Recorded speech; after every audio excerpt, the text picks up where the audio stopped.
ନିଜ ପକେଟରେ ଏହାକୁ ରଖନ୍ତୁ। 5 ମିନିଟ୍ରେ ସେ ନାରୀ ତୁମ ପାଖକୁ ଆସିବ, ଯାହା ଚାହିଁବେ ତାହା କରିବ।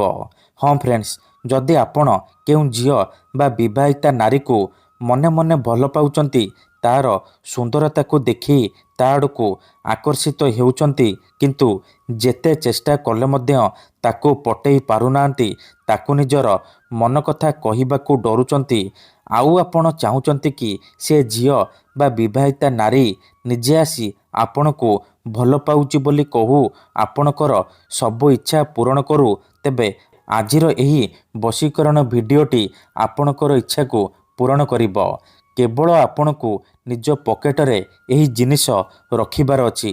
ଗ୍ୟାରେଣ୍ଟି ଦେଉଛି 5 ମିନିଟ୍ରେ ସେ ଝିଅ ହେଉ ବା ପଡ଼ିଶା ଘର ଭାଉଜ ଆପଣଙ୍କ ପ୍ରେମରେ ଦିୱାନୀ ହେଇଯିବ, ଯାହା ଚାହିଁବେ ତାହା କରିବ। ଏହି ବଶୀକରଣ ସାହାଯ୍ୟରେ ହଜାର ହଜାର ଲୋକମାନେ ଲାଭବାନ ହେଇଛନ୍ତି। ନିଜ ପସନ୍ଦର ସୁନ୍ଦରୀ ଝିଅକୁ ଅତି ସହଜରେ ପଟେଇ ପାରିଛନ୍ତି।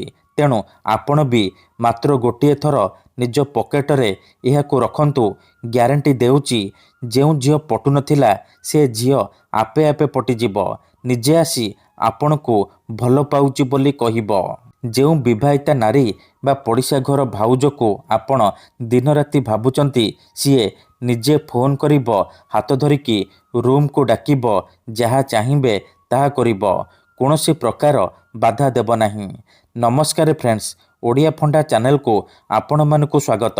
ଆଜିର ଏହି ଭିଡ଼ିଓଟିରେ ମୁଁ ଆପଣଙ୍କୁ ଶିଖେଇବି ଆପଣ କିପରି ଝିଅ ପଟେଇ ପାରିବେ, ବିବାହିତା ନାରୀକୁ ପଟେଇ ପାରିବେ, ତାଠାରୁ କିଛି ବି କାମ ହାସଲ କରିପାରିବେ। ଏହି ବଶୀକରଣ ଦୁନିଆର ସବୁଠାରୁ ଶକ୍ତିଶାଳୀ ବଶୀକରଣ। ଏହାର ପ୍ରୟୋଗ କେବେ ବି ଖାଲି ଯାଏନି। ଯିଏ ବି ଏହି ବଶୀକରଣ କରିଛି ସଫଳ ହେଇଛି। ବର୍ଷ ବର୍ଷ ଧରି ଭାଙ୍ଗି ଯାଇଥିବା ପୁରୁଣା ପ୍ରେମକୁ ଫେରାଇ ଆଣିପାରିଛି।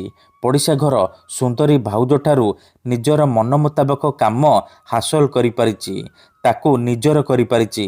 ତେଣୁ ମୋର ଆପଣମାନଙ୍କୁ ଅନୁରୋଧ କି ମନରେ କୌଣସି ଖରାପ ଉଦ୍ଦେଶ୍ୟ କିମ୍ବା କୌଣସି ଖରାପ କାମ ପାଇଁ ଆପଣ ଏହି ବଶୀକରଣକୁ ପ୍ରୟୋଗ କରିବେନି। କାହିଁକି ନା ଏହି ବଶୀକରଣ ଏତେ ଶକ୍ତିଶାଳୀ କି ଏହାର କୌଣସି ପ୍ରକାର କାଟ ନାହିଁ।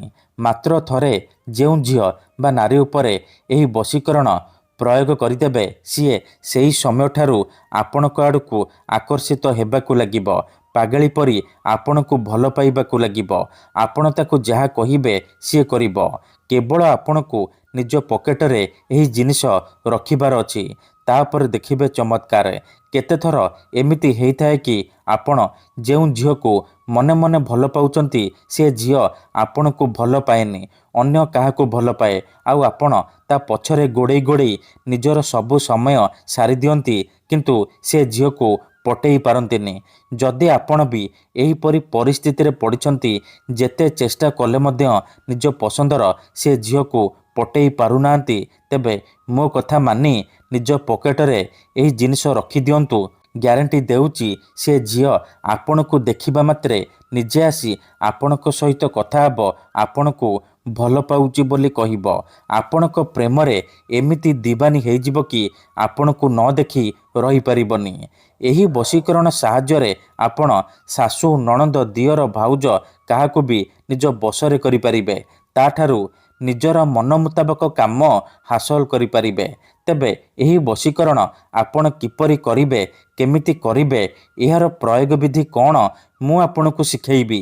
ସମ୍ପୂର୍ଣ୍ଣ ପ୍ରୟୋଗ ବିଧି ମୁଁ ଆପଣଙ୍କୁ ଠିକ୍ ଭାବରେ ଶିଖେଇବି। ଜାଣିବା ପାଇଁ ଆପଣ ଭିଡ଼ିଓଟିକୁ ମୂଳରୁ ଶେଷ ପର୍ଯ୍ୟନ୍ତ ପୁରା ଧ୍ୟାନ ସହିତ ଦେଖନ୍ତୁ। ତେବେ ଯାଇକି ଆପଣ ସମ୍ପୂର୍ଣ୍ଣ ପ୍ରୟୋଗ ବିଧି ଜାଣିପାରିବେ। ଅଧାରୁ ଛାଡ଼ିକି ପଳେଇଲେ, କାଟି କାଟି ଦେଖିଲେ ଆପଣ କିଛି ବି ବୁଝିପାରିବେନି। ପରେ କହିବେ, ଗୁରୁଜୀ ଆପଣଙ୍କର ବଶୀକରଣ କାମ କରୁନି। ଦେଖନ୍ତୁ, ବଶୀକରଣ ବିଧି ଜାଣିବା ପୂର୍ବରୁ ଗୋଟିଏ କଥା ଜାଣି ରଖନ୍ତୁ।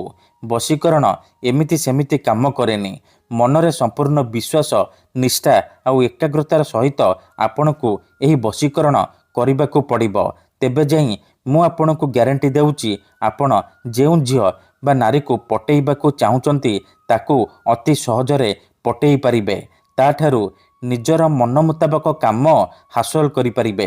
ତେବେ ଏହି ବଶୀକରଣ ବିଧିକୁ ଆପଣ କେଉଁ ବି ବାରରେ କରିପାରିବେ, କିନ୍ତୁ ଯେବେ ବି କରିବେ ସୂର୍ଯ୍ୟାସ୍ତ ପରେ ରାତି ସମୟରେ କରିବେ।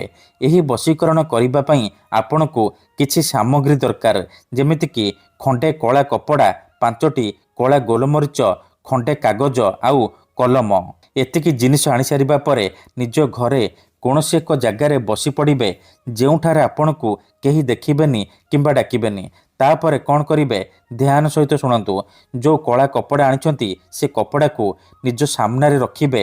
ତାପରେ ଯେଉଁ 5ଟି କଳା ଗୋଲମରିଚ ଆଣିଛନ୍ତି ସେ 5ଟି କଳା ଗୋଲମରିଚକୁ ଡାହାଣ ହାତରେ ମୁଠେଇକି ଧରିବେ, ଆଉ ଆଖି ବନ୍ଦ କରିକି ସେଇ ଝିଅ ବା ନାରୀକୁ ମନେ ମନେ ଭାବିବେ, ତାର ମୁହଁକୁ ନିଜ ମନରେ ଭାବିବେ। ତାପରେ କ'ଣ କରିବେ, 5 ଥର ସେ ଝିଅ ବା ନାରୀର ନାମ କହିବେ।